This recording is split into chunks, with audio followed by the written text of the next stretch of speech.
Hello, happiness seekers. My name is Claudia. Welcome to part two of this month's happiness challenge on how to kickstart your feel good chemicals. So, do you sometimes feel blah and simply not feeling it? Yes, we all do. Some of us for shorter or longer period of time. And there is a scientific term for that feeling of blah, meh, and it is anhedonia. In the previous episode, 76, my podcast guest, British journalist and the author of the book Feeling Blah, Tanif Carey, explains that the term anhedonia derives from the Greek words without pleasure. And it is a state in which you get on with life, but without that feeling of zest, joy, and true enjoyment. Tanif advocates that anhedonia is actually a missing word in the mental health because we talk about joy and happiness on one end and we talk about depression and despair at the other.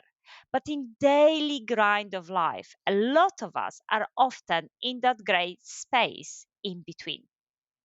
But in order to understand anhedonia, we need to first understand how is happiness actually created in our brain. So, in order to feel zest, joy, and true enjoyment when engaging in life activities, our brain needs to produce dopamine, a chemical which in turn has to travel smoothly via the brain reward circuit, which is associated with motivation and reward. The circuit connects very important parts of the brain so that you feel happy and joyful, you remember the positive experiences, and are more likely to repeat the pleasurable behavior in the future. But in anhedonia, this process and the flow of dopamine within the brain's reward circuit is not working as well as it should be, resulting in us feeling just meh. So, what can we do to regain that feeling of zest of life? In this month's happiness challenge, I'm exploring two methods to kickstart my feel good chemicals: music and cold showers. Listening to music that you love makes our brain release more dopamine. It has been found that dopamine can even increase by 9% when listening to music that we enjoy, and especially one that brings those positive memories back to us. So I'll be kickstarting my dopamine first thing in the morning by listening to music that I love whilst showering.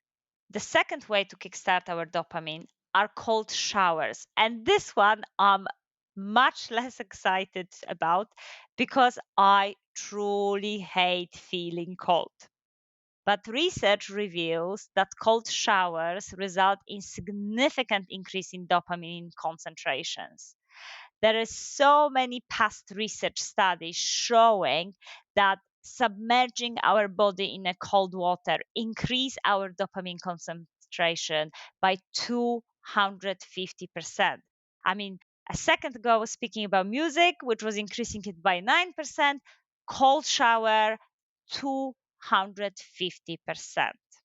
And this is because our body responds to that cold water by upregulating feel good molecules like dopamine as a way to compensate for the fact that we are experiencing some displeasure because of the cold.